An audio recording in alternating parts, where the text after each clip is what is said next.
The arrival of fall signals the beginning of the end of the racing season. With SRO's season finale just around the corner, we bring an end today to the second season of the Toyota GR Cup North America eSports Championship.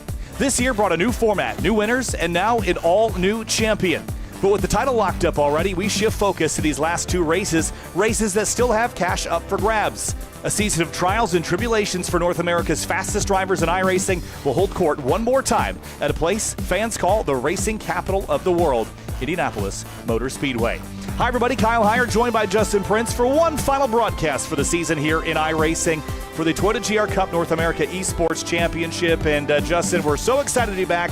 And as always, I'm thrilled to come to Indianapolis Motor Speedway in the real world or here in iRacing. This place puts on an epic show, two 25-minute races to end the season. Yes, indeed, and it's going to be interesting how the drivers play things out here at the Brickyard amidst the battles we expect to see here today, especially since there's a lot of opportunities to build up slipstream and be able to go for some potential dives here. It should be a fun finale for this field tonight. We'll have a look here at the Indianapolis Motor Speedway. We're on the road course, going the wrong way than when we're here for the 500. And this place, about 2.5 miles, 14 turns, and it all starts with a herring run down the front stretch to turn one. It's incredibly tight, Justin, into that first sector, turns 2, 3, and 4. And then that chicane on the backstretch, turns 5 and 6. That is a pinch point here on the race start. Yes, absolutely. A lot of potential for contact through 1. You also have the potential for contact up through 7. Just about a 90-degree turn before you go through 8, 9, and 10. Then to return to the oval portion before taking the new cut through that's been there here on iRacing for a couple of years now in 12, 13, up to 14, back along that front straightaway, where we might see some more dives by the time we get to turn 1. And mind you, with the championship, things are already in the clear if you're one Michael Yanni. Yeah, 229 points. It is impossible for anyone to beat him. And that's good news because he wasn't able to make the race today. So Michael Yanni has already locked up the championship. Thomas Bellman and Brandon Hawken could switch things up here, and both of those drivers are present here today in qualifying at the moment. And we'll have to keep an eye also on Michael Polasek. It is possible for him still to podium, but really unlikely this late in the season. So we'll see if we can get some topsy-turviness there in the rest of the podium. There still is cash on the line for the individual races and for the top 3 in the championship. But with these 2 races left, I think the goal here today, Justin, is just win races. Don't worry about the championship. That's already sorted. Just try to get that victory. Yeah, just add to your prize total for the end of the season. Why not at this point? Get the checker flag, get a chance to celebrate, get yourself in the win category. Well, we had a few people come away with race wins throughout the campaign, so add yourself to the prestigious list at a very prestigious racetrack. And this is a prestigious racetrack, Indianapolis Motor Speedway, built back in 1909. And, of course, it's seen a lot of changes since then, but the 3 million yards of bricks paved this racetrack. And there's still a lot there. Recently uncovered a couple of weeks ago during a small repaving project in Turn 2 on the oval. The bricks that underlay this pavement still there. Qualifying is underway. Let's head down to the racetrack and cover the rest of qualifying and our 2 25-minute races. Michael Polasek just went to the top of the board. Here's Thomas Bellman up there in the top 3 in the championship. And he swept Sonoma, won a couple other races on the year, 3 total. And it's been a good season for him. I think he would have liked to have ended this with a championship, but it will not be his only goal, Justin. Win these 2 races tonight. Yeah, it has been a solid campaign, but it, for overall purposes, could have been a lot better. We know that Bellman had some consistency with the top 10. The difference was Michael Yanni, in terms of the running order, when you look at the races, only had 1 race outside the top 2. And the first race, mind you, was the only time that he was outside said top 2. So Bellman had consistency, just not perfect consistency like we've seen with Yanni. He was by far, Bellman was a very consistent threat for second to the championship. If it just needed a lot more luck to go his way to try and take away home the title this year. But his speed is very necessarily going to be very strong here this weekend. Here he is down into turn 12. Great passing opportunity there, but it tightens up with a big curb on the inside. then swing back over for turn 13, get on throttle as early as you can, right before apex there. Use all the curbing, got in the grass there on exit, and he's going to bail out of this lap. At turn 14, you're going to squeeze back on throttle and carry that onto the front straightaway. Here's Mauricio Lozano having a nice qualifying effort. He's been kind of marred, Justin, by qualifying efforts that were sort of lackluster, and to put him back in the trouble spot. But P12, at the moment, one of his strongest starts so far, if he can hang on to it. Yeah, we haven't really talked about him all year because he's been always in the 20s. It seems like this is the top racetrack that seems to very well suit him if he's able to put up times like this, especially with how difficult it is. He was in the same ballpark as his qualifying and final practice that seen him amongst the top 10 in the session, so Lozano has been able to get the practice in to close out this season. A slightly smaller field than normal, 26 on the entry list here today.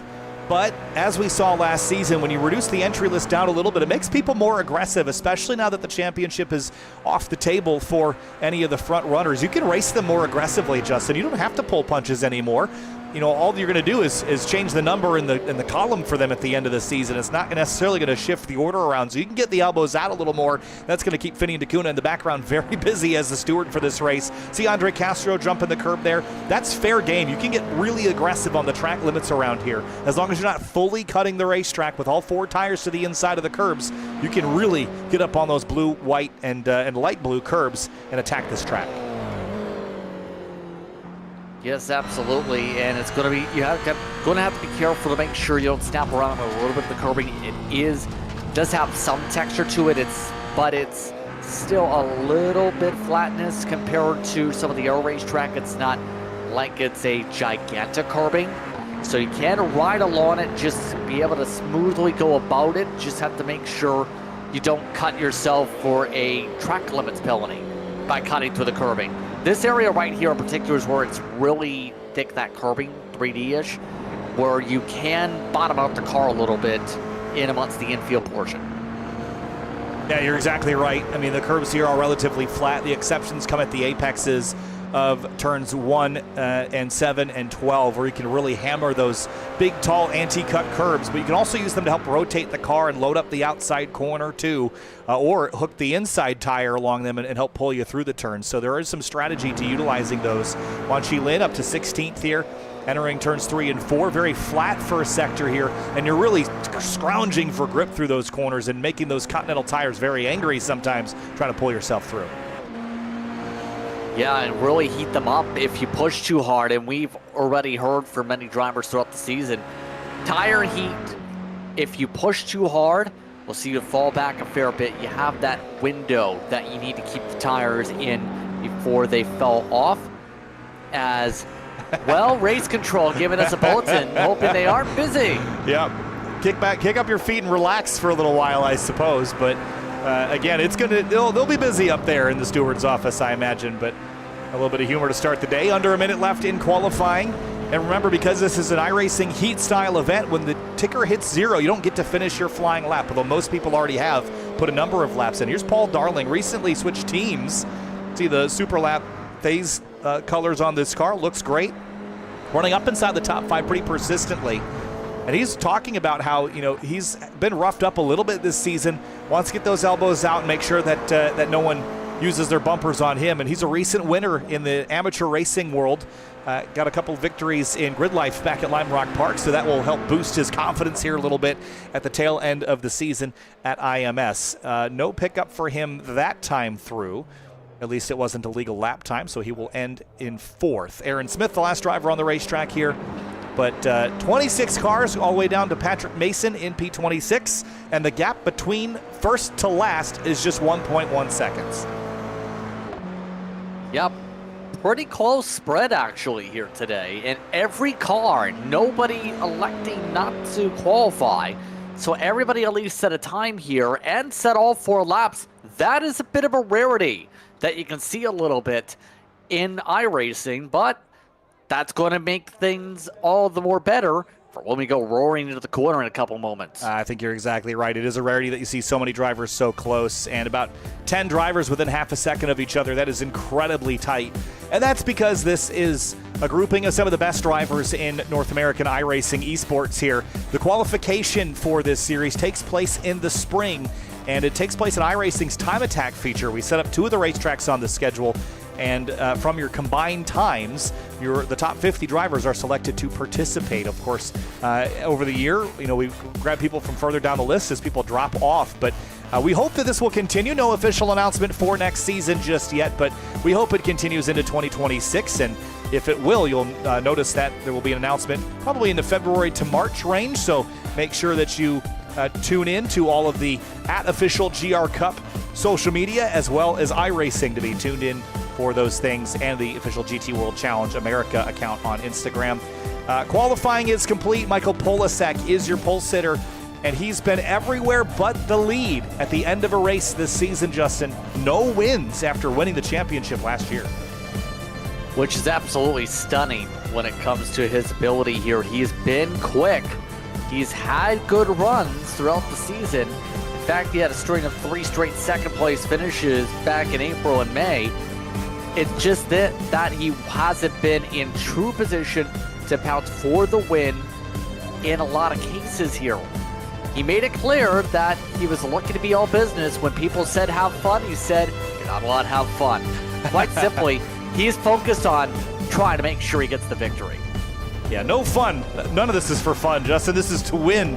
And that's what you get with these drivers in such a high degree of professionalism in a series like this. We'll have a pace lap. We'll go through our starting grid. And on the front row, it's Michael Polasek. As we mentioned, Thomas Belleman starts alongside him in the runner-up position in the championship. As we move on to the next page, it's Andre Castro and Paul Darling that will share row number 2, followed by Christian Menzies and Brandon Hawken in that sucker punch number 98. In 6th place. Then it's Josh Soto and Kevin Rold. Keep an eye on Soto. He was really quick in practice. P1 there. Blake Town and Logan McKenzie. Justin, round out your top 10. Kevin Martineau starts off 11 today with Risu Lozano down in 12th. Nick Yanni is here today. He'll have Brett Gardner alongside, who's 14th. Alex Penn will be in the next row.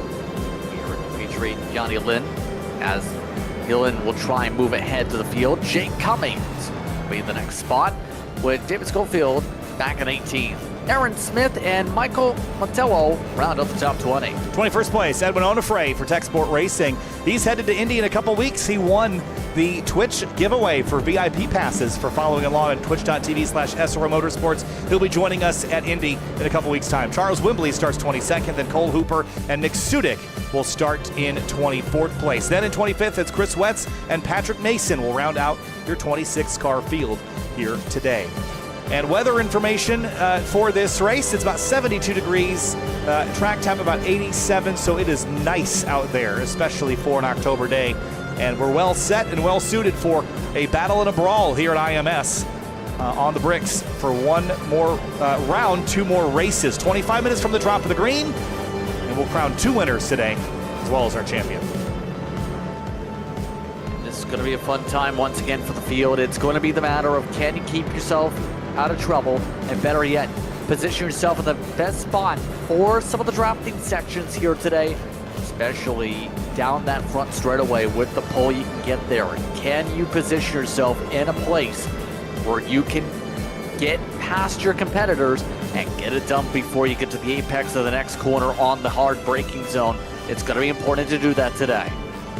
Well, here's another look at turn 12. This is such a trouble spot. It is a daring braking zone when you come down here on the opening lap when tires aren't fully up to temp yet. That's another consideration. We're on slick tires, no rain to worry about, clear skies, so it'll be definitely at the limit of grip on the braking and through these last couple of corners. And then turn 13 and turn 14. How close was it last year? It came down to the last 2 turns for second on back. Pace car is off. And Michael Polasek is going to be your front runner here for the last race of the season as they roll on through 7 rounds. This is the finale here at the racing capital of the world in iRacing. The best drivers in North America are going to duel for one more go. Here we go. The Toyota GR Cup North America eSports League is green at Indianapolis Motor Speedway.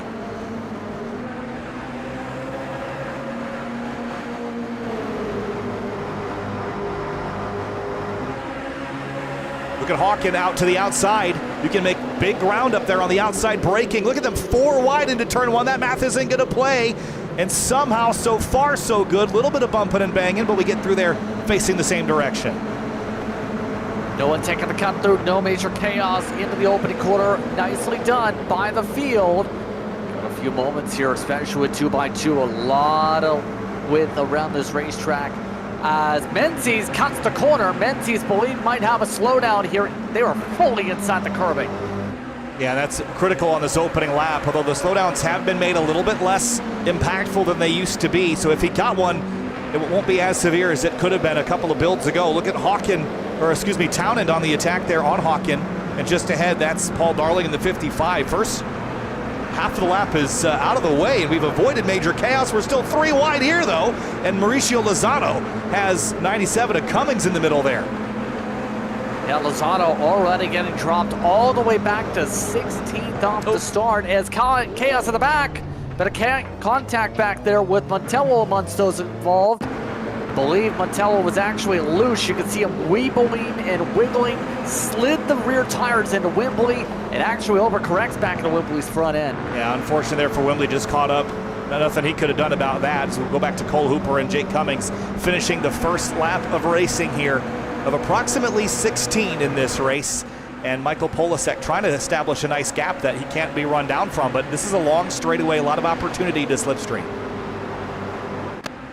Absolutely. The tough thing is now, there's the counterpoint with the slipstream is you can potentially get a lot of draft log here because everybody has that same effect of slipstream. It's not like, say, Road America where you have such a massive drafting track there for back and forth battles, but you do have some pull that can keep yourself closer if you aren't as good at the corners. Now Bellman, though, is trying to hunt down this gap. Polasek is looking strong, though, with the way he's handled the corners and some of the others. See getting the separation. Yeah, putting a little bit of gap on Andre Castro there in third place. Bellman right back to the rear tailpipes of Polasek. How much are they going to cooperate here? They're still sort of battling for position in the championship. Bellman can't gain anything, but he certainly can lose. So maybe his offense is as much defense in the title. Possibly here. I think Bellman, though, might be in a spot to go offensive, though.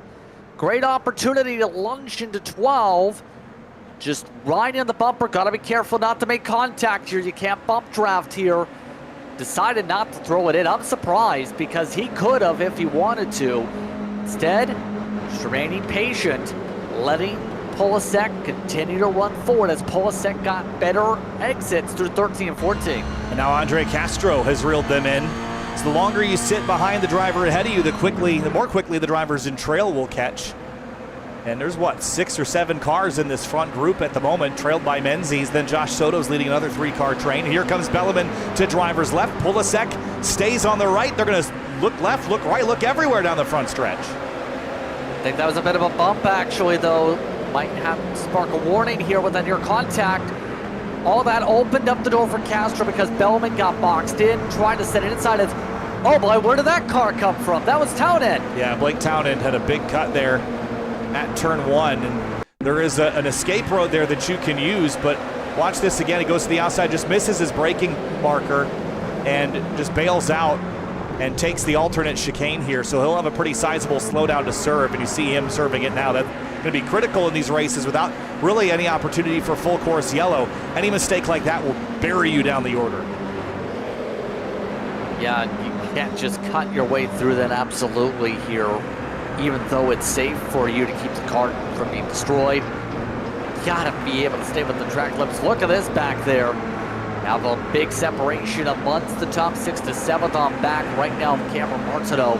Alonso's trying to find a way around Kevin Roll. Roll doing a good job defending. The downside is they've lost almost 2 seconds from it. It doesn't really take a lot to lose time, but that goes both ways. If the leaders start to fight, and we know that they will at some point, then you'll be brought right back into the mix. But how long will they cooperate with each other before that happens? Here's Alex Penn and Mauricio Lozano side by side. Look at that is the 97 of Cummings. That was a surprise move there on the Skip Barber Racing School car. Now Penn amongst those with connections there, as we talked about as well, was with the karting world. just taking his time on the inside of the racetrack, but you see there no draft to help compared to some of the airs up front that are starting to really block things off. Brandon Hawkin, big front there. Paul Darling moving up to fourth with that effect down the front straightaway. So at this effect, Polasek feeling the footsteps to defend. It's not so aggressive back here, where they're just content on letting the side-by-side run its course. Cole Hooper in that number 6. We saw him be incredibly competitive right out of the gate when he first ran with us at Circuit of the Americas. Ed Onufray right behind him there in that plaid car. And then running up to this chicane, watch this side-by-side. Penn has to give it up and then hop over those curbs there. Once again, fair play to do that. You just can't have all 4 tires to the inside. Nope, and at this point, the field just looking to see where things shuffle. Penn's a solid driver, just has not been able to get fully decent track position all season. He can put together some decent performances in the mid-pack, though. I've called races with him in various different series. He's one of the better drivers in terms of long consistency. That's not a pretty line. Seen that coming with the shallow line for the 92.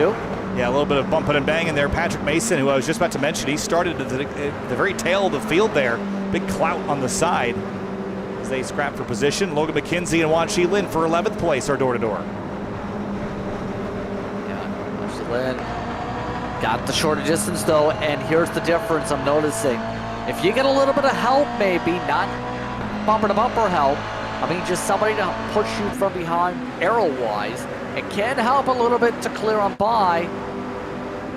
So that's nicely done to be able to work together there. By the way, the pack's getting really starting to separate. Brendan Hawkin retaking 4th, has lost a 2nd. Oh wow, Lynn does hold on the defense. McKenzie couldn't clear after trying to help out the 30 car. A little bit of side-by-side here again between the Tech Sport Racing and Skip Barber entries. This looks like a real GR Cup race with all these names dropping in from different teams from around the paddock. And the other thing I want to note is how much of a real GR Cup race this looks like, with the field separating into different chunks. And Justin, you got to see this when you were at Sebring with us earlier in the year, that these races typically sort of separate into little groups just like this. It's fascinating to watch the same kind of racing occur. These are not necessarily draft-locked cars like you might see in other one-make series. Yes, the draft matters, but you still have these little separations that you have to jump between. I've seen this at Royal America as well, when we had a bit of a draft race there where the front runners were able to squabble back and forth like we're seeing in the mid-pack, especially trade spots back and forth, but also within their concentrated packs of 3, 4, 5 that you'll see pop up around here. It's just the nature of how these cars get the pull. As you see, the wiper blades in full effect for Onufray trying to play for the outside, as Cole Hooper trying to squeeze out Lozano.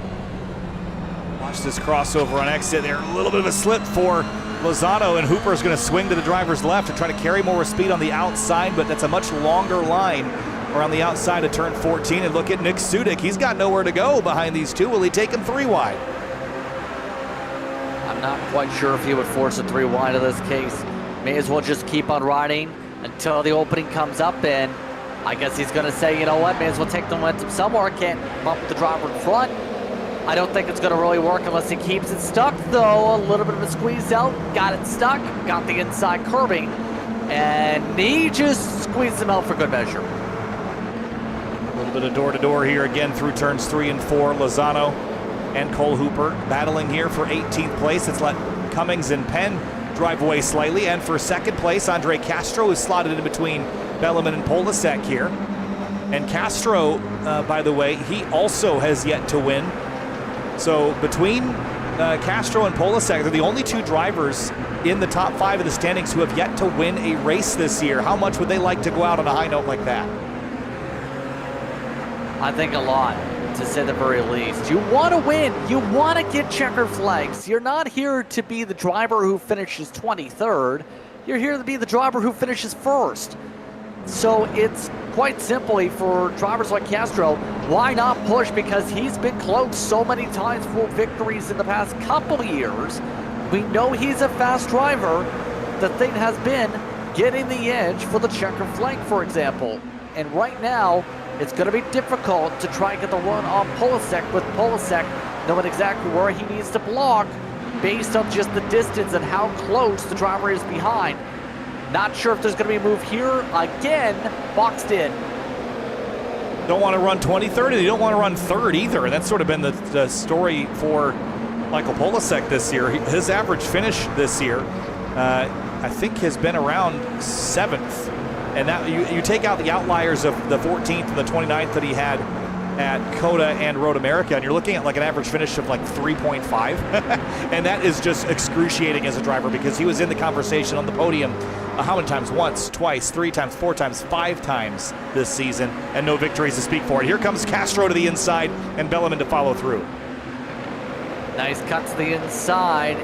Just has to be able to get the squeeze off the corner exit. Might be a bit dirty there. That was into the grass. A little bit of a dirty right front tire going to be on Polasek. But you would expect that squeeze and contact. And Andre Castro goes for a spin. And it was definitely muscling each other back and forth there. Drama for the race lead. It drops Castro to 6th. Yeah, that was a wide squeeze in the first place, and it just really sparks over with Polasek trying to keep to the inside, then also having Belleman potentially poke. Watch this right here. You expect the squeeze just not as far off the racing surface right there. Polasek does a good job at least keeping the overlap for there, but right here, you can see he sees the opening, hook a little bit more of a wider arc, and just ends up hitting Castro on the arc. Ooh, that's going to be ugly.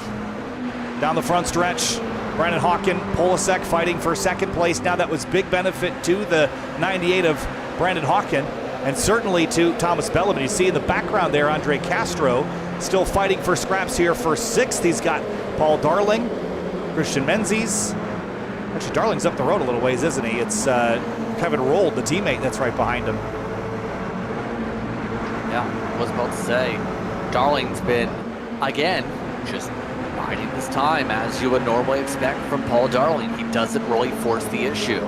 He just rides and ebbs and flows through the race, while also being a consistent driver that will not just go for dives. He likes to pick off spots as they go. This is a bit of a squeeze. Townend wants his spots back 3 wide. And on the outside, Logan McKenzie's going to get squeezed here on the outside lane, but Townend clears Lynn and probably saves both of them there. It's really tough math on the exit. We saw that with 2 drivers wide, how dicey it gets. Certainly doesn't work with 3. Especially when you're already basically on the far apron side of the racetrack, just about there on the squeeze off. But Belleman doing well up front. This pack, even with all this aggression building up, with Castro now leading his group 5 seconds back to the leader. They've now ditched Darling. In fact, making a 4-car group as well. So at this point, Castro's only hope is maybe a top 5 if they can catch up to Darling as a pack. You can see Darling has lost touch.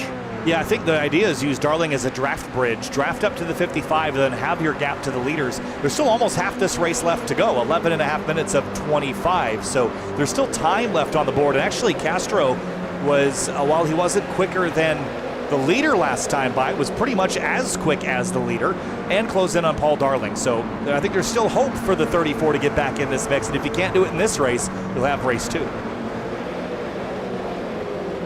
Yes, absolutely. Look at this towards the back of the field, mind you, as well.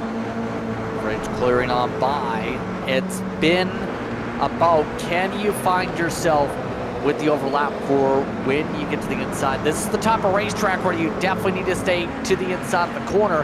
And just with how long some of these corners can be in terms of overall time in said corner, it can work out to where you can clear. Sudik, he has been the king of attracting bad luck in this series. He loses a lot of ground and luck, and right back about to where he started again. Well, the car is easy to spot, so that certainly isn't part of it. Maybe it's too easy to spot and it's becoming a target with the pink and blue, but regardless, this battle continues all the way back here for about 21st spot. The lead is only covered by 2 or 3 car lengths, and as soon as these drivers start to fight, it's going to bring everybody back out into this mix again. And Brenton Hawken, Menzies, they're in a great spot. Christian Menzies in particular in that 95. We haven't really talked a lot about him this season, but he is tied for 6th in the standings with Paul Darling. Best finish of the year was 4th, and he did that 3 times, twice at Sebring and then once at VIR. Yeah, absolutely. I think that this point to put a bow on this top 4 here too is going to be quite simply a bit of a patience game. It just match only 5 laps this upcoming time by estimated to go here. Oh, look at that, Polasek getting loose. And remember with that contact, it's going to be where I would take Polasek out of this conversation here, because I believe with the race control side, that's something to talk about here. Just waiting for the official bulletin to come through. There it is. That's what I'm referring to. 5-second penalty, take him out of the equation, plop him to the middle of the second pack. Yeah, and that's actually penalty-wise, you know, I'm never a huge fan of time penalties because it allows you to outdrive them. But what it's effectively going to do is drop Polasek right into the pack that he sort of cursed Andre Castro to. So in this case, I think it's actually pretty perfect. And I think commensurate with the incident that we saw. So unfortunate for Polasek, but I think probably deserved in that case. And that will take him out of this fight for the lead, at least in time. But his car is still present here, Justin. So the other drivers need to be aware that he's got that 5-second penalty and adjust accordingly. Here's the thing. Does he know in the sim he's got the time penalty verbally? Is going to be the tough thing too. Usually they might have the penalty overthrough. Got confirmation that he does know from race control. So it's going to be, if you're everyone else in this pack, you want to just get him out of there. You want to get it past him. You don't want to end up losing the race because the driver who has a penalty is just riding and biding his time and trying to take the win on the racetrack here and hope for the best. You want to shuffle him out here if you can at this point. Yeah, Menzies popped out of line to try to take a look, couldn't quite get there. Here's Kevin Rold under fire. Cameron Martineau a little bit further behind them. That's Josh Soto on the attack on Blake Townend. He squeezed him just enough on the exit of turn 1. That was really tight. There's a little bit of runoff there, but it comes back at you very quick with grass. So if you don't get the job done, you end up in the dirt. Yeah, and you end up picking up all the stuff on the tires that will end up slowing you down a fair bit. Have to try and clean them up a little bit here on the sim. There's a little bit of stickiness that can come into play there as a result. See just how everybody attacks those curbs too up in that sector. But still coming up to 4 estimated laps to go. And Hawken has to find a way to start getting some good diamond lines. Find a way around this 45. Get some help here. Menzies obviously also knows about the situation. Will probably be amongst those looking to go pretty soon. Castro getting relegated in this pack, by the way. Drivers like Soto using the windshield wipers in the heart of the field. Looked like Kevin Rold got around Andre Castro. Martineau followed him through, so Castro's having trouble stopping the bleeding here. And then there's Josh Soto, like we mentioned, one of the drivers that was quickest in practice out of Kissimmee, Florida. Right outside the top 10 here. Just outside Orlando, in fact, Kissimmee, I believe is. So it's about seeing now, can he wind up the run? We talked about his speed in practice. He's been a top 10 driver his entire time, essentially in the series. One of the drivers who runs Spec Time Series. Look at this, though. Hawkins taking too much time, and Menzies says, you know what? It's time to go, oh, Canada, foot some moves. Here he comes now to drivers left to Polasek. See if he can get Polasek to shallow up that entry to turn 4, but Michael drifted out to the racing line. So 6 minutes left. Should be 3 laps to go at the stripe, and this car ahead of you is not for position because of that 5-second penalty. So Menzies' only goal now is get by Polasek and have a shot at Bellamy. Yeah, I'm surprised he's trying to work with me too. Polasek.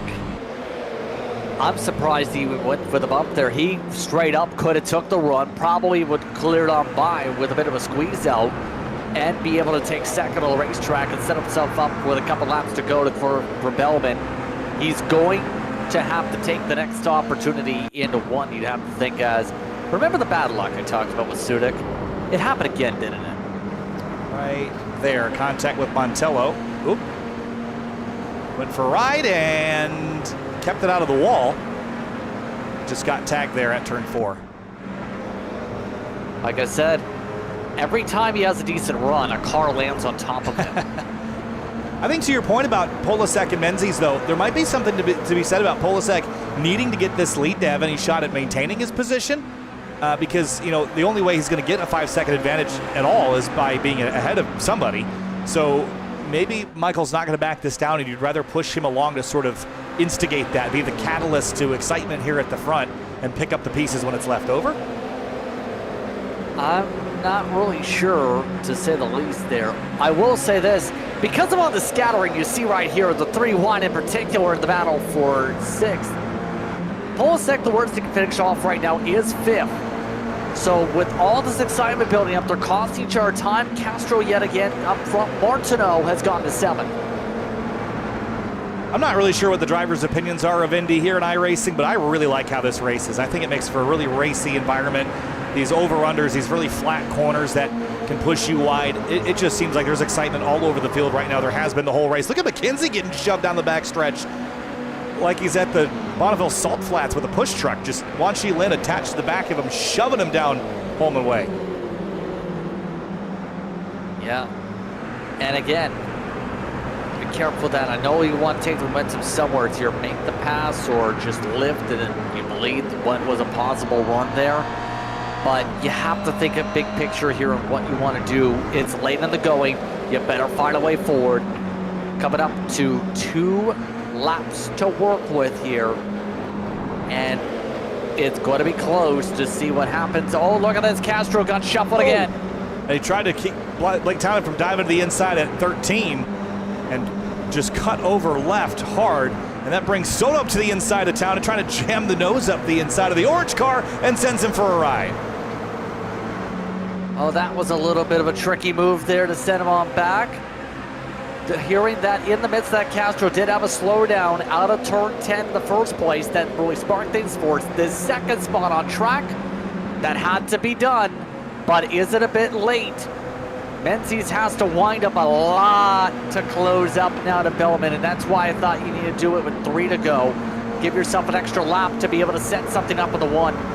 This is what happened leaving turn 14. Again, watch the 7 and 57. Just a slight tap once, twice, thrice, and big save there on power for Blake Townend. Nicely done.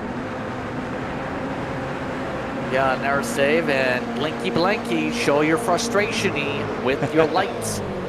Look at that, Menzies deep braking in, was able to go deeper into the corner, make the grip stick without heating up the tires or missing the corner.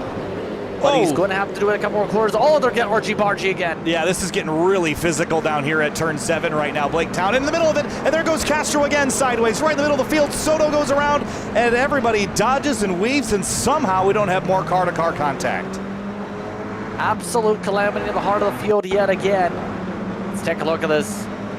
Offset 3 wide doesn't really work again in the middle of the corner, and we see that cause Soto get clipped. And the 7. Want to go for the back of the field, or at least the mid to back pack again with the Castro slide. Oh. Great save by Castro at least. And Soto did a nice job too. It's unfortunate because of the day he was having, but all the while up front here, white flag, 1 to go. And already Bellman hugging the inside wall. It's not going to come to the inside though. We've seen the move work if you get to the left side. Contact, hit the left rear tire, and Menzies gave him a little bit of a break with that rub and got the preferred groove anyway. As expected, you needed to go left to make the pass. He gets it down the high side. Wow, what a move by Christian Menzies on the outside. Now he's going to defend for the first ever win of his career if he could just hang on to it. You see the tense view in his eyes here as they navigate through the chicane. It's not over yet. Bellman, 3-time winner this season, runner-up in the championship, has a run on the backstretch. And this is the corner. You need to hug that inside line. Force Bellman, try and go the long way on the pinch off. This is going to be difficult for Bellman to ties up. Look for the crossover. Got the chance, but had to slam the brake. Oh man, this is really tight through here. Oh, Menzies hucks it in hard to turn 9 to keep everybody behind him. Look at Bellman close in. Hawken and Polasek fighting for third. Here comes Paul Darling now up into the mix. And now just a couple of corners to go. Menzies over Bellman. Boy, taking an aggressive dive up the inside. Bellman instead will try for the outside, side by side. Bellman tries to cut through, couldn't get the cross. And look at Hawken. He's going to have a look up the inside of Belleman perhaps in these last couple of corners, but he can't get there. Thomas Belleman's going to have one run to the stripe to possibly steal this away. Menzies looking for his first career win. Here they come out of turn 14. It's going to be a run to the bricks. Checkered flag waving in race 1 at Indianapolis. Here comes Thomas Belleman. Who gets there first? It'll be Menzies by a nose. Wow. Nicely done by Menzies to be able to defend one of the best drivers this season. He's been fast with top 10 speed, Christian has throughout the season, and his time in the series finally gets the job done for a checker flag. He looks almost clinical now. He's so relieved he finally got that by 39 thousandths of a second, Justin. That's one of the closest margins we've seen all year. Impressive to say the least, and it all really started with the start of the lap, but this drag race, Belleman got the run, but again, just couldn't get him slowed up, and you see right there by about a quarter car length. That's impressive stuff there. Great work there by both drivers. Fantastic race to watch. And before we get the session turned over, let's have a look here at the race results. And, well, we're not going to get a look because the session's already turned over, but regardless, by 39 thousandths of a second, really, really impressive drive there by those front runners here, Justin. Thoughts on race number 1 and what we might see in race 2? I think that was an exciting one, to say the very least, when it comes to the race, in particular with what we've seen from up at the front of the field. Some wild racing, yes, with the contact we've seen with Polasek that really sparked things off, but Menzies almost thought he was a little bit too late on the move. Still made it work because he was able to get some deep braking in sectors 2 and 3 to close the deficit he needed to get the run for the front straightaway. Knew he had to go high side, knew he had to make that move there, work into 1 to really have a true shot, and I think that in turn, see the racecraft really come into play with the experience Menzies has picked up to get the checkered flag. It was a move on the outside and in turn 1 that impressed me the most, because in turn 1, if you carve that too tight on the inside or you're stuck down there, you end up having to deal with that curb, and it really arrests your momentum having to make such a tight radius. But Menzies went to driver's left and swung in around the outside. And then remember, turn 2 is a left, so that actually worked out really nicely for Menzies. And that's not a way that I've seen the lead taken in one of these races in these Toyota GR Cup cars here. So I really like that move. I think we'll likely see it, someone try to repeat it next race, but now that everyone's seen that move, they might be able to cover it off a little bit easier. But in 3 minutes time, Justin, we grid up for race number 2. What about Polasek? What about Andre Castro? It seems like there might be some hurt feelings there with a little bit of shifting and shuffling throughout the end of the race. I think for them in particular, it's going to be, can you put that race behind you? I think is more important there, because we still have a second race, second opportunity. Get yourself a checker flag. We know Polasek wants those going to be higher up in the order potentially, even with the time penalty to factor in for the official standings here. So I think for them, it's now, you aren't going to work with them probably, but you will have to see some give and take amongst the two of them if you want to give yourself a true chance in the race here, as an error penalty actually just came through. Yeah, that's a 10-second penalty for Blake Townend for the incident at turn 8 on lap 14. That was on the last lap of the race, I believe, or 2 laps to go. So that came through for Townend. That will knock him down the order, and that's another one of those drivers that is looking forward to race 2. And you just have to shake it off, because you can't let one bad race turn into 2 bad races. Unfortunately, for those that didn't have great races, they're gridded by the results of race 1, Justin. So as far as ease of overtakes, I mean, we've seen drivers do some pretty wild things, but we didn't see a lot of transferring between groups. It seems like once that lead group was gone, it was very hard to become part of it again. Yeah, I noticed that too, and I think quite simply that's because in part they just battled a lot early on in the run, lost the section to the main group early, and then the consistency amongst those drivers just ended up losing some ground on the racetrack. Just wasn't able to match up lap time to lap time compared to what we've seen for the lead pack, and it kind of just shows where that top group in its level is with how well they were able to take the non-drafting sections compared to some of the errors in the field, where even a couple tenths is enough to just measure you into an error pack. Well, it's also morning here, as we typically do in Toyota GR Cup North America. First race is on Saturday afternoon. The second race is on a Sunday morning, so we've got slightly cooler track temperatures by about 15 degrees. Will that amp up the excitement here now that there's a little bit more grip available? I would think there's a little bit more grip, absolutely, here in terms of the levels. It's just going to be now how these Continentals respond to it. I'm expecting these drivers to have to work them in a little bit here on the push to make sure they get them heated up pretty quickly here. But in terms of how the racing is going to play out, still expected to be very dicey for the early get on set. Wouldn't be surprised if we see a lot more antsiness as we come to the last race of the season. Let's have one more look here at our Continental track preview before we go back racing here for 25 more minutes. This is, again, Indianapolis Motor Speedway's road course. About 2.5 miles and built in 1909. You see 14 turns there. It all starts with a very flat first sector. You come down off of the front straightaway into turns 1, 2, 3, and 4. That lines you up for Holman Boulevard, the run down to turn 7. Great passing opportunity down there, but as we saw, it can lead you into trouble if you get too greedy. Especially by the time you get to turn 7 with that squeeze off of the grass. You run through 8, 9, and 10 before making your way through 11 back onto the oval, where you go through the cut through up to 12 with a hard braking zone of passing opportunity. Back to 13, hug the inside of 14, set up the draft for the front straightaway. And that is it for the Continental Track Preview, the last one for the year. And looks like the racetrack is ready to convert to race time because the checkered is out here on the warm-up. We're going to re-rack him, restack him, and go again for the final race of the season in the Toyota GR Cup North America eSports Championship. If you're interested in joining us for real, the GT World Challenge America powered by AWS heads to Indianapolis Motor Speedway in 11 days, October 16th to 19th. With the, of course, the Indianapolis 8-hour happening on the 18th. That will run into the evening. It is a true spectacle if you've never been. GT cars under the lights. The season finale for the real Toyota GR Cup Championship is there. I will not be there, unfortunately. I wrapped up my duties for Toyota GR Cup at Barber Motorsports Park, but the boys will take you home when we head to IMS here in a couple of weeks' time. And just like in this series, Weston Workman already locked up his championship, so he doesn't have to worry, Justin, about defending from anyone. Same was true about Michael Yanni, who's claimed this championship, and that means that drivers like Michael or Christian Menzies can earn their first win of the year, or for Michael Polasek, continue to try to win their first race of the year. Yes, again, shows the consistency we've seen. And again, Weston Workman, a strong driver in real life this season, who we've seen in the Sid pop-up last year. He talked about how the best in this series are the ones who are able to fire off and be able to be perfect from the onset, who don't need that time to catch up.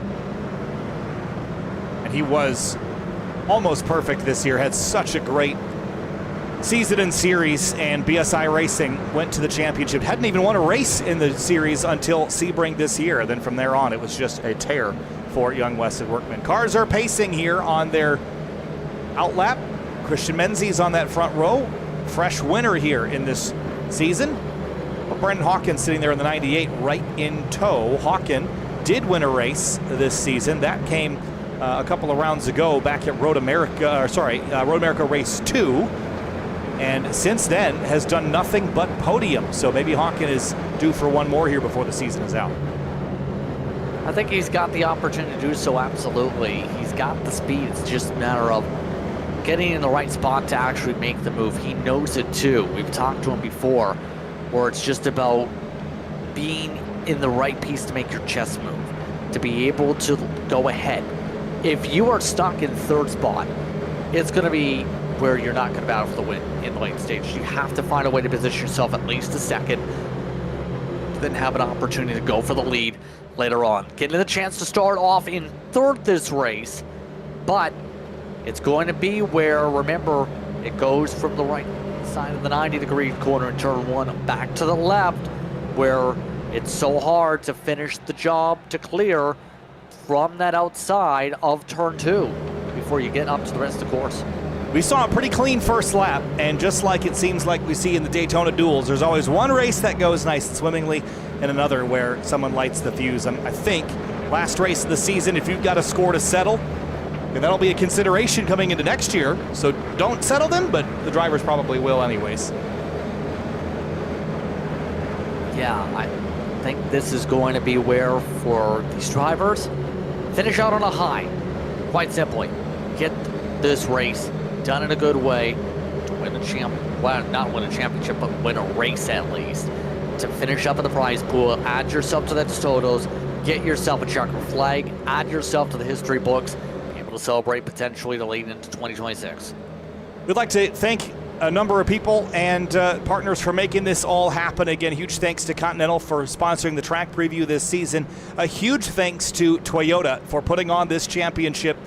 And again, if you have not followed the Toyota GR Cup, you need to. At Official GR Cup on Instagram. There's still one round remaining. It'll be in a couple of weeks' time at Indianapolis Motor Speedway. Big thanks to the SRO as well, the Stefan Rattel organization, for putting this on. The marketing team, Taylor Bedell, Vinny DeCuna behind the scenes, putting the cameras together, the paint packs together, and also stewarding these races and doing the drivers' meetings as well. It's a team effort here in the Toyota GR Cup North America eSports Championship. Green flag one more time from IMS. We're underway.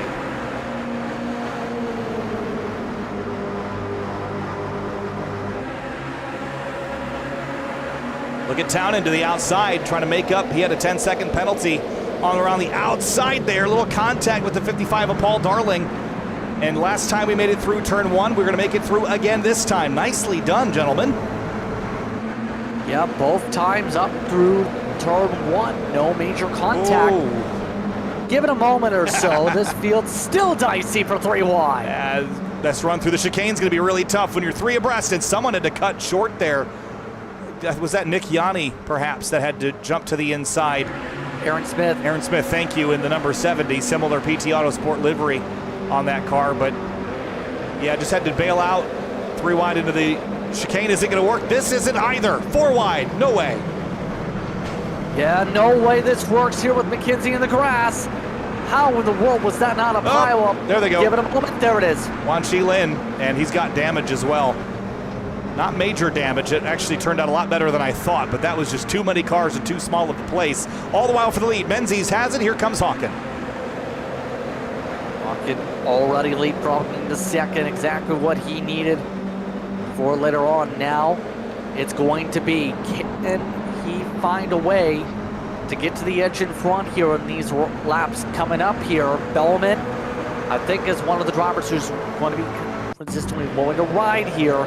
Meanwhile, the chaos, well, that cut to the inside didn't make it easy. Just a little bit brake missing the mark. And from Lynn, just RG and RG. Yeah, unfortunate there, but there was just no way that that math was going to work out. And for the lead, here comes Hawken on the outside, pulling the move that Menzies did to get the race lead in the end of race 1. He just did it to him in race 2.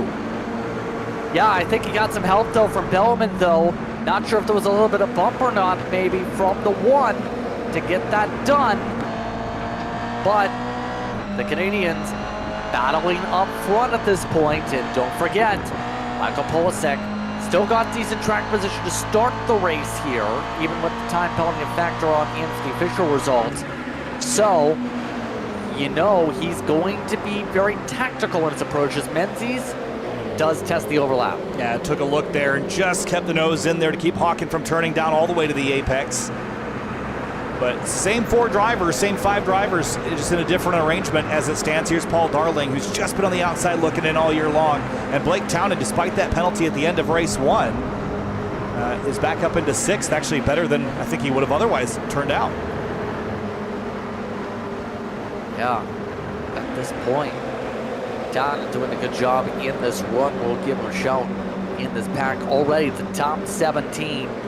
All grouped within 6 seconds of each other, by the way, on the racetrack. There is a bit of separation a little bit further back.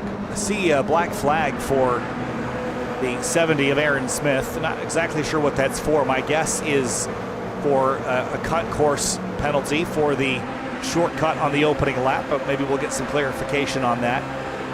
It is. Thank you. He is asking for it to be waived here. Interesting. Because his response is, I was trying to avoid an incident. What else should I have done? Well, you have to give the time back regardless. That's, exactly. Yeah, that's how that would work there. Logan McKenzie's around at turn 1. Now he just got hit from the 57, sent him around. Yeah, when it comes to getting knocked off course, it's never any fun to get knocked off or have to cut something to avoid an incident. But he was on the outside there, so the other alternative is to concede, and then you don't get run into, and you also don't get the cut course. But in choosing not to concede, he cut through the track and didn't give the time back for the cut course, and that's what got him the penalty. Although it does look like it has been cleared now. Maybe no advantage, no time gained. Yeah, it just got cleared by race control, it looks like. So that would be the argument was, okay, yes, I did this, but I didn't gain any time. And so in that case, deleted the penalty at least. I think his argument was he was dodging the incident while trying to serve the slowdown. I see. Okay. Fair point to him then. That's why sometimes it's worth taking the penalty and arguing your case later. Yep, so that was what race control said as well. Avoiding an incident while trying to clear the time penalty. Oh, you know what? That might have been the mess down at turn 8 that we saw. So yeah, exactly. Okay, so that makes a lot of sense. Anyway, up front, Hawken has a 0.6 of a second lead. That's the largest lead we've seen so far. Will it stick? Yeah, I don't know, because last time by, he was quicker by half a second. Wow. Here's the thing. Polassek's going to become the bridge.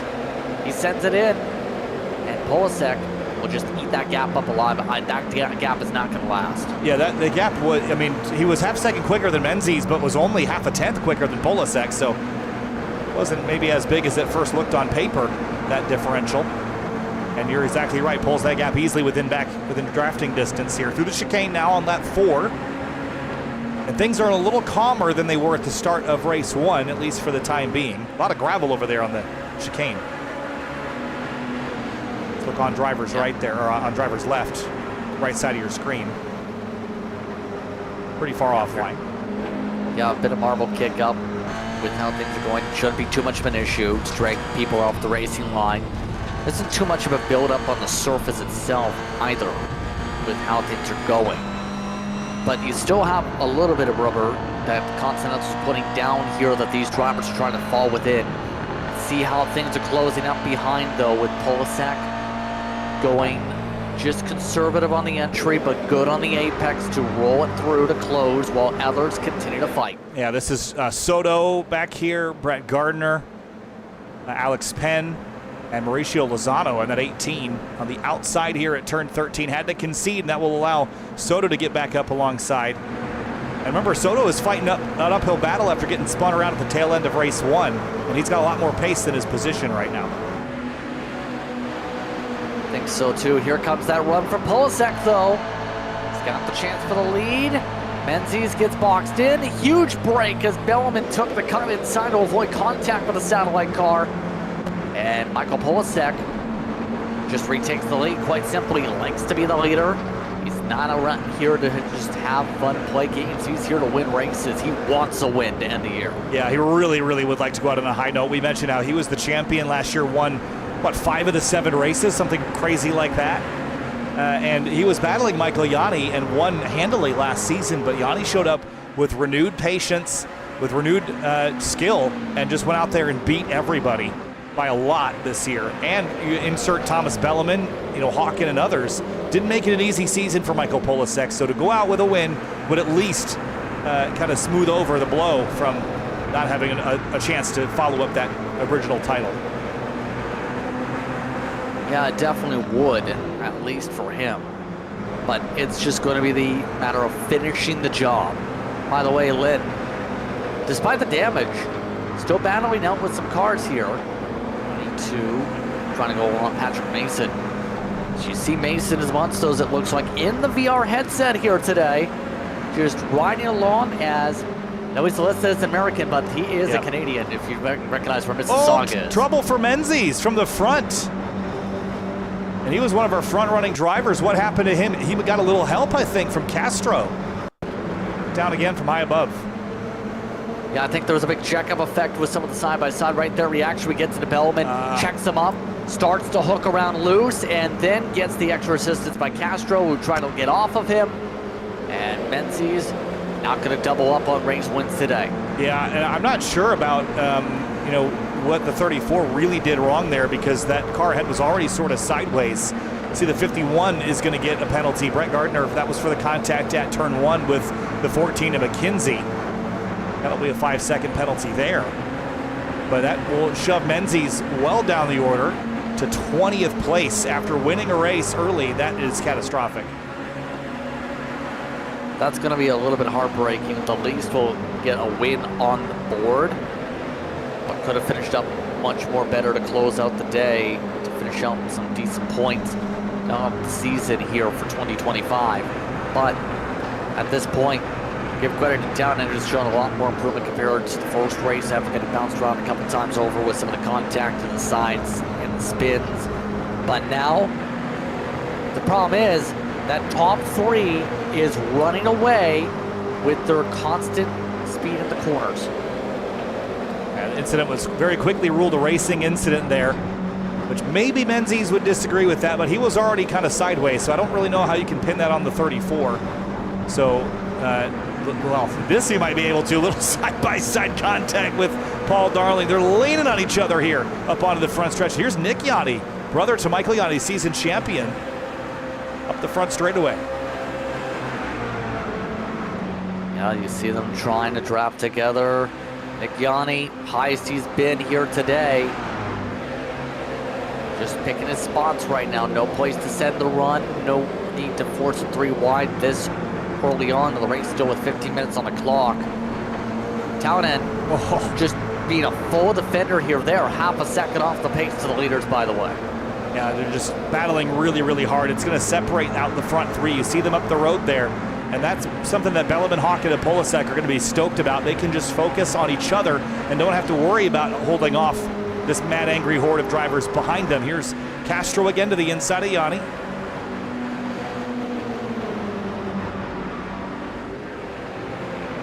Still not done yet with the Castro's charge. Again, seen that little bit of a squeeze there, just trying to force a pitch off, force Yanni to make contact or lift off. It's not a popular move for the driver getting past, but it is a move you would expect to see from some of the top drivers that are to make the move. So that has sorted itself for the time being.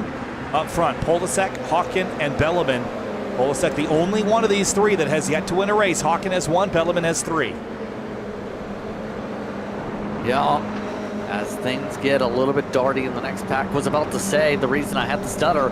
Blake Townend had a hard cut over to the right because he nearly went off the racetrack.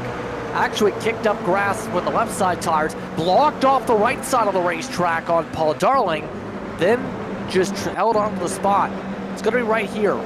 Just overcooks the corner, then hard cut to make sure you keep the apex. Yeah, that's that's getting a little cheeky there, but you know, you could argue he's just going back to the racing line and had to do it in a hurry.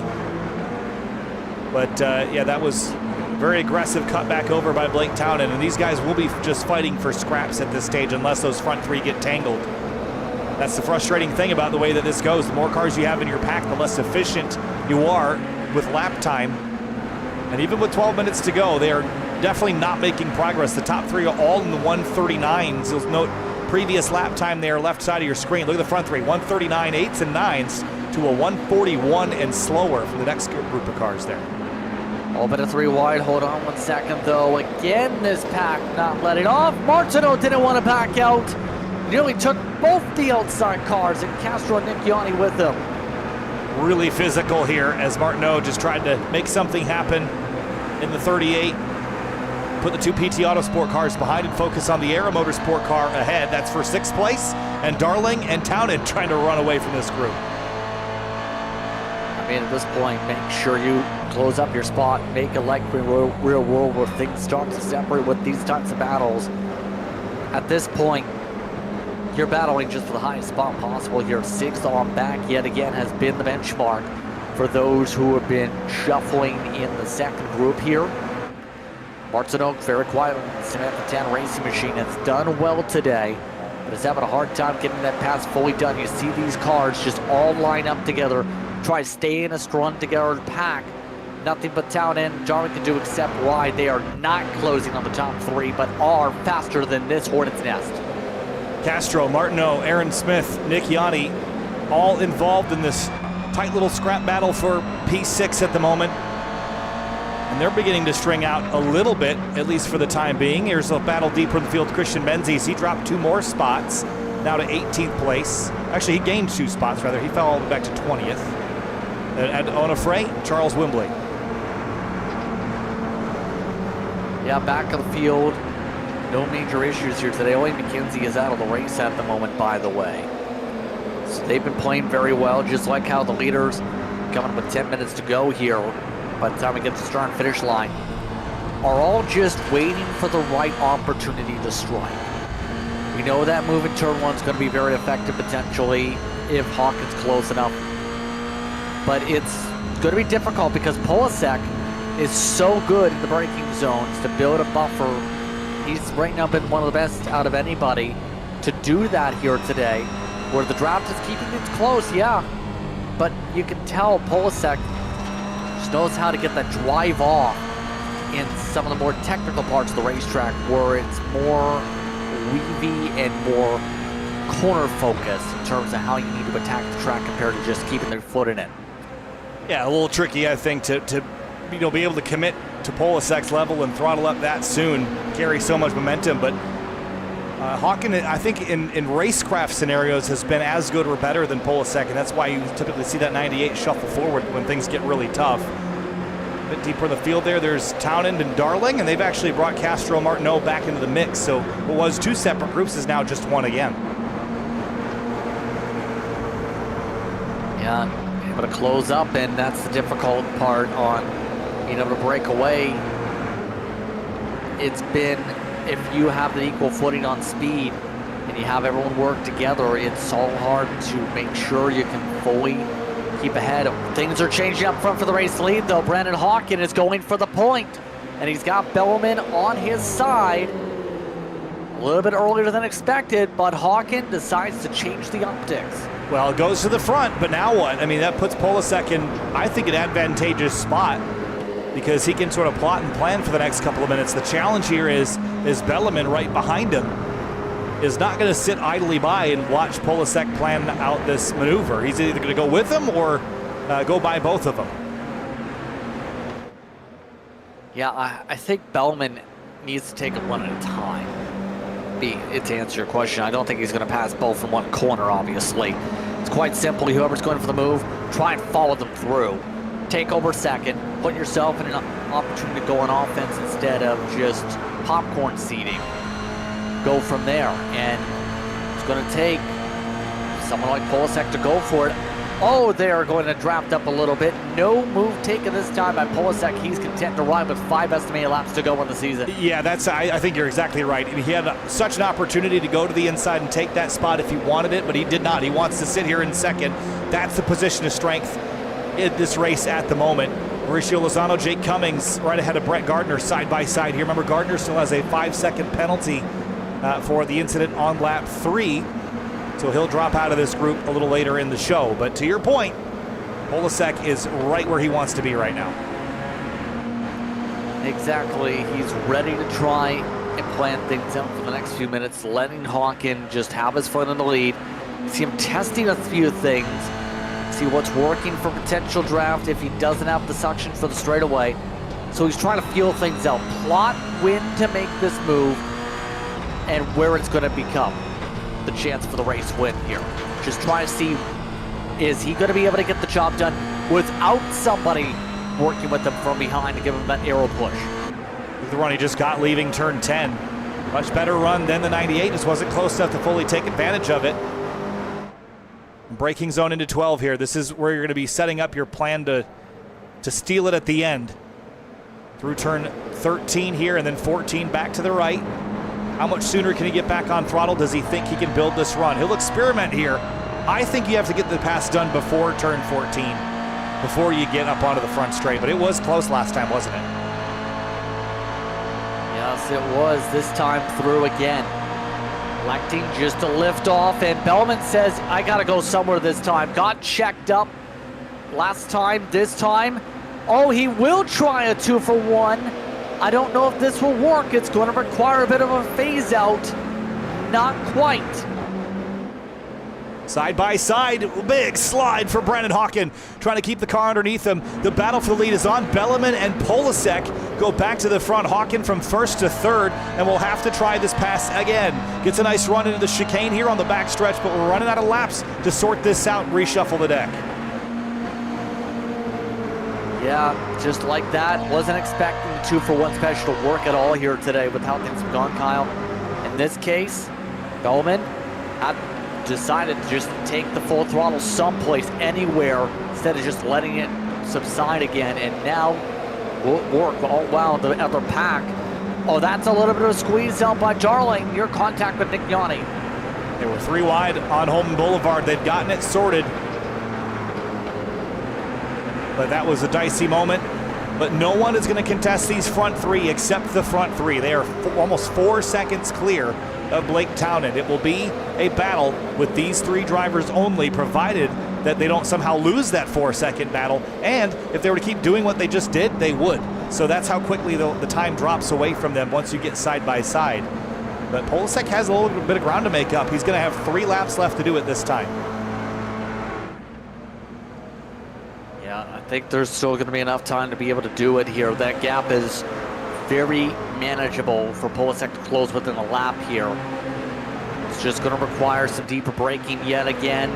Good cornering, apex off once again to be able to continue to close. You see right there, gradually going a little bit deeper, not a sudden movement like we were seeing earlier from Menzies on the close-up. That draft will immediately be in a position to potentially go back on offense next lap. Got back on throttle a little bit too soon, had to lift. Love this kind of flick through chicane. Had to lift again there a little bit, just to get the car to land the way that he wanted it to.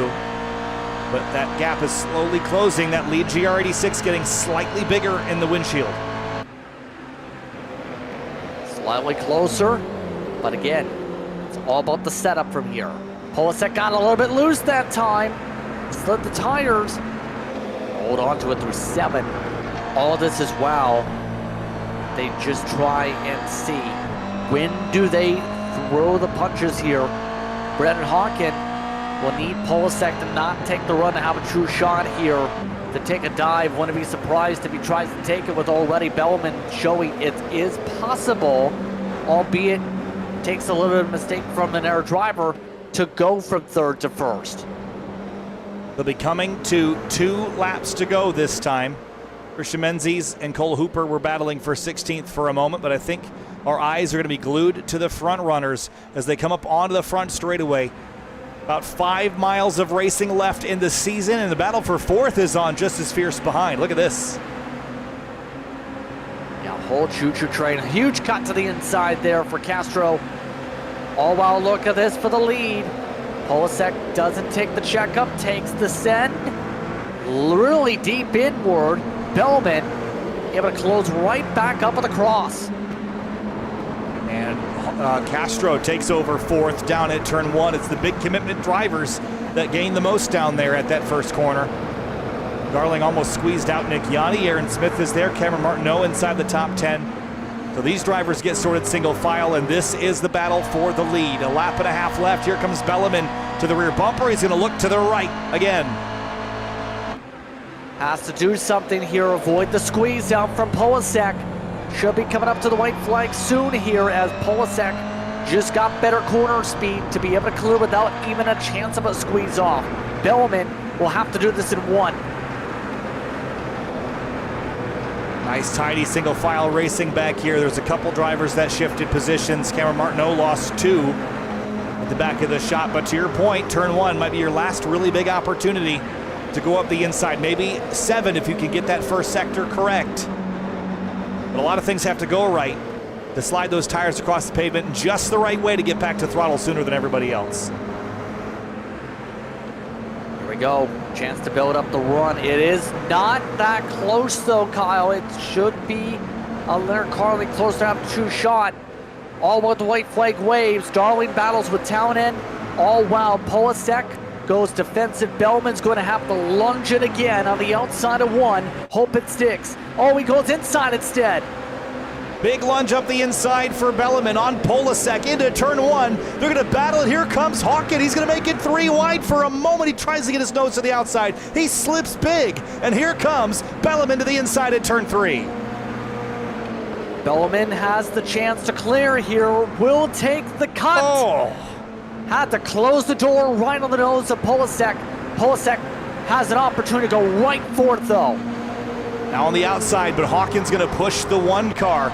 Or no, he won't. He's going to go to the inside. We're 3 wide for the lead on the last lap of the season in the Toyota GR Cup North America eSports Championship. The 98, the driver from Canada, trying to steal a contact, and Polasek slides, but Hawken takes the lead.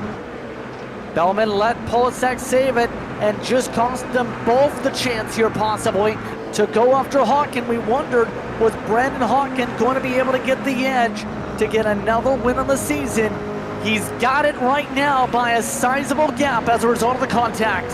Just a little bit of a touch. It put Belleman and Polasek in a bad position. It gave Hawken 0.8 of a second. No mistakes here for the 98 of Brandon Hawken. You see the focus on his face. It won't be a championship, but race 2 here at Indianapolis in the Toyota GR Cup North America Esports League. It will be a victory for a second time this season. Race 2 at Road America, race 2 at Indianapolis. Brandon Hawken wins at IMS. He wins on the bricks in the last race of the year for the Toyota GR Cup North America Esports Championship. Polasek second, Belleman in third.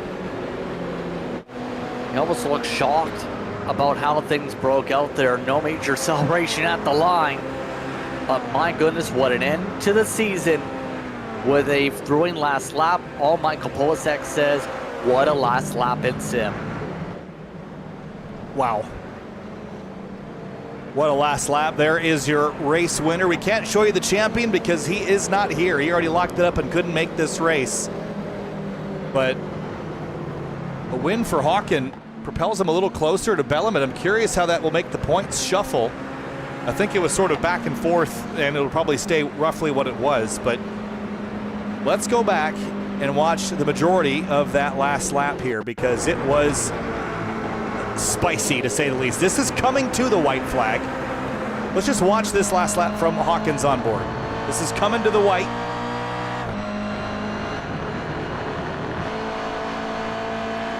Just trying to build something up here, see what happens. Belleman, of course, we know, once those going on offense here, have to take the run. Hawken not in position of strength to go for the spot unless things heated up here. He needed things to bubble over here. Coming up to the white flag to officially make a move here. I think he was content just waiting to see what would happen and go from there, at least with how the lap started, with how much the draft is. You could see how much they closed up on Polasek. Surprised Belleman didn't try and go from the outside like we've seen with Menzies, because it's worked a couple times. Tried to surprise him, and Hawken tried to take it wide and try to see if he could crossover. Yeah, this was where they were just 3 wide for a moment there. The spotter would have called it out for Belleman. That huge lateral slide for Hawken. That was a cool moment. I mean, if you go back and watch this again, as he left turn 1, watch the 98 in the third car in line here. Just big counter steer to try to save it. You see the smoke even. And then they come onto the backstretch. I thought he might push the one, but instead he decided to make it about him to the inside. This was the backstretch on Holman Boulevard. And right here, took the bull move, going way to the left to make it 3-1. And right here, see Belleman just a bit of overlap still with Polasek. Went off the gas, stopped on the brake actually to let him save it. At that point, Hawken has a big buffer to just be able to run away and celebrate on the front stretch. Well, he will celebrate on the bricks. Let's have a look here at the race results for race 2, the last race of the season. Brandon Hawken wins by 0.6 of a second, then Michael Polasek, Thomas Belleman, Andre Castro, Paul Darling, your top 5. Then Blake Town and Nick Yanni, Aaron Smith, Kevin Rold, and Mauricio Lozano, your top 10. Cameron Martineau finishes down in 11th spot here today. 12th goes the way of Brett Gardner in the order. Then you have Jake Cummings. Alex Penn does get 14th. Michael Mattello improves from the last race, get up to 15th. No right. Soto, Hooper, Wimbley, Menzies does not recover from getting out of 20 at that entire end. That's unfortunate for Christian Menzies to win a race and then end up down the order like that. But there's a look at your race results. And a couple of the drivers we're going to want to chat with here today. We'll get a word from him here in a moment. And Thomas Belleman came up just short in the championship and just short of winning a couple races tonight. P3 in race number 2, P2 in race number 1. Thomas, it was a great season for you, but just came up a little bit short. That was sort of the season and the event. Take us through your day at Indianapolis. Yeah, no, it was a great season overall. Really happy with today. I knew Indy was going to be tough. It's definitely not one of my strongest tracks, but race pace looked good there. Draft was really strong, so it was hard to kind of pull away and try to create a gap. So it was all about a chess game at the end and on the last lap, and I tried to go for it on that second race, but unfortunately got tangled up with Polsek and didn't feel it was quite right to go through and try to finish second there, so let him back through. But we'll take a third and second, and I don't know where that is in the standings, but hopefully I think that'll secure second in the end. And it did, by 5 points. Such a narrow gap there to Brandon Hawkins. Justin, what you got for Thomas here? I was about to say here, how would you describe the tight battle you had all season, where I know we see knockout consistency from Yanni up at the front of the field, but you were the second most consistent. What would you describe in terms of your fights this season in this series in the white machine?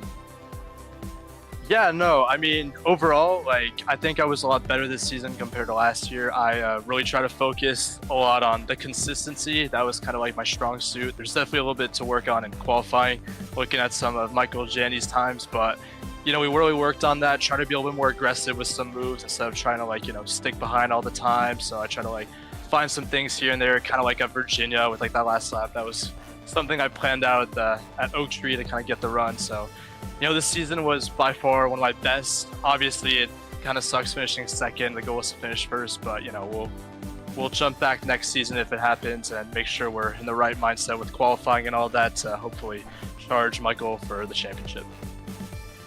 Thomas, thanks so much for your time and congratulations on a really strong season. It was a pleasure to have you week in and week out. We hope to see you back if and when there is another season. We'll see you there.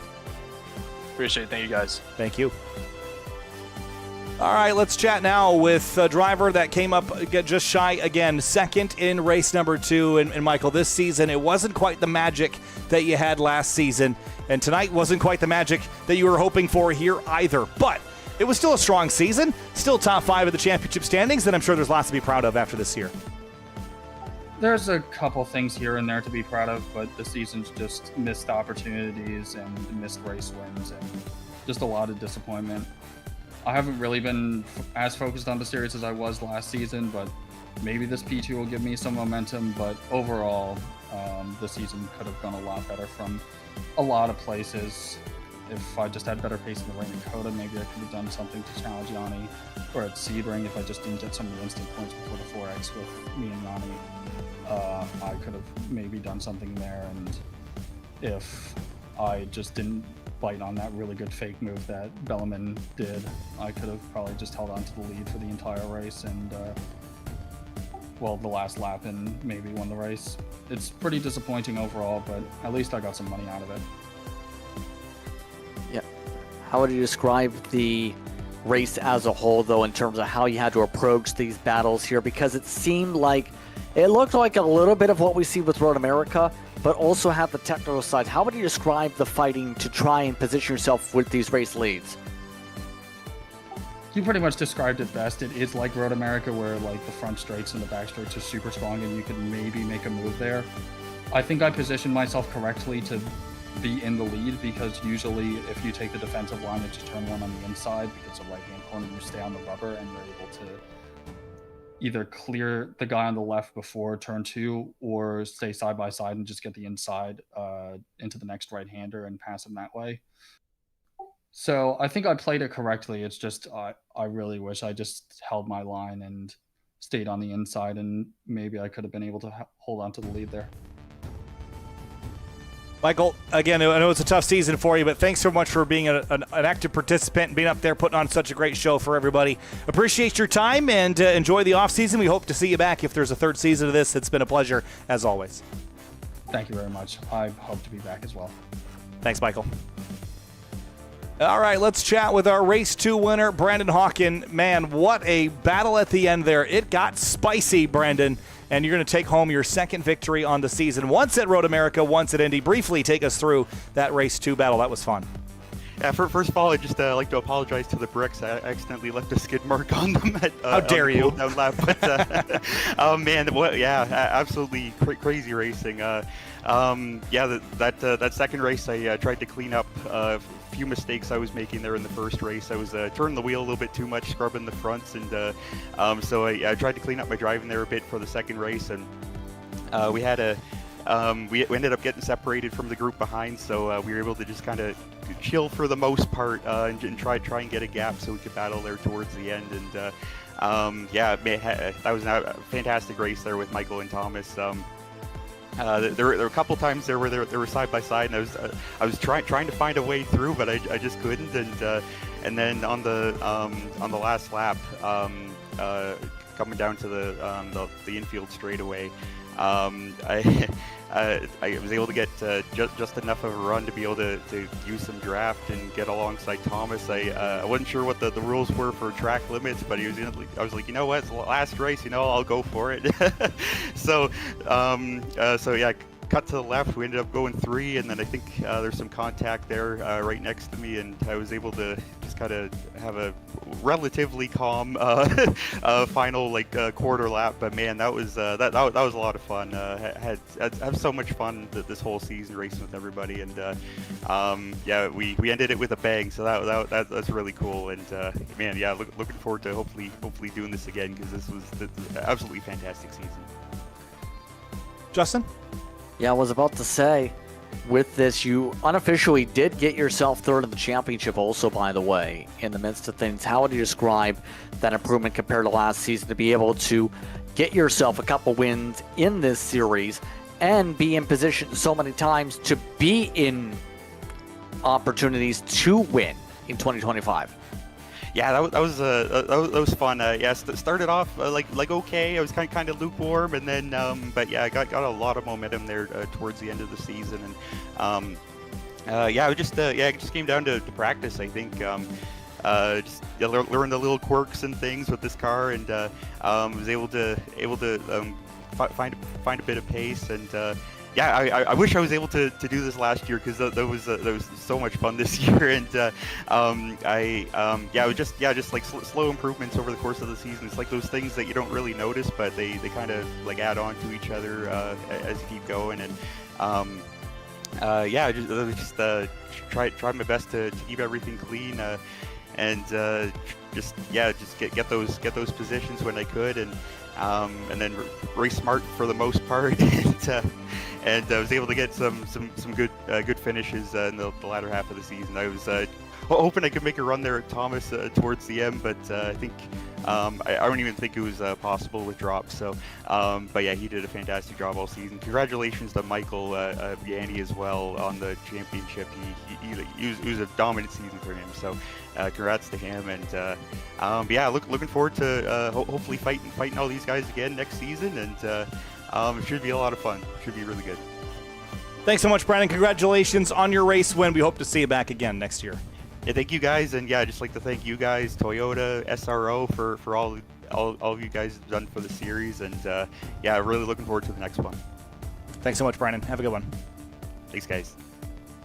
All right, and that's going to wrap up the coverage of the Toyota GR Cup North America eSports Championship for the second season. Year 3 of the real series is wrapping up in a couple weeks' time, October 16th and 19th. Justin Prince, final thoughts on the Toyota GR Cup North America eSports Championship. Once again, we were treated to some pretty amazing racing all year long, but it is time to wrap it up, pack them up for a winter, and hopefully be back again with a third season. And the schedule gets a little bit of a shakeup next year by virtue of following the real-world schedule, of which one of the road courses on it is not on the iRacing calendar. So we'll see how that kind of pans out for next year, but I'm really excited about how things went. Your final thoughts on the season? I think it was a very competitive season once again. We've seen some of the contenders from 2024 really step it up. Michael Yanni could have been in the conversation for last season's championship, but ended up having missed rounds there that factored in. We've seen at the very end, though, it came down to who is going to be the most consistent. and Yanni was the biggest knockout consistent driver every single round, where he was no worse than second basically the entire season. It's so difficult to beat anybody when they have that amount of speed. But everybody else amongst that showed how competitive things got. We had a lot of winners this season. We had 5 different drivers go to victory lane at some point here in 2025. It became the opportunity for a lot of drivers to represent. So overall, I think that competition level again went up that extra bar for 2025, and hope to see that bar raised even more for 2026. In agreement with you 1,000%. And as we said earlier, and as Brendan Hawkins said, huge thanks to Toyota and Toyota Gazoo Racing North America for helping put this on, and of course the SRO for being so supportive in the backside of things and allowing us to put on this show here. It's a small team, but a very passionate one. Big thanks to Finning Nakuna behind the scenes, and Justin Prince. Again, thanks to you for being with us all season long. We hope to see you again next year for the 3rd season of Toyota GR Cup North America eSports. If you'd like to learn how to participate, just make sure you're following @official GR Cup for news next spring. Thanks so much, everybody. We'll see you soon.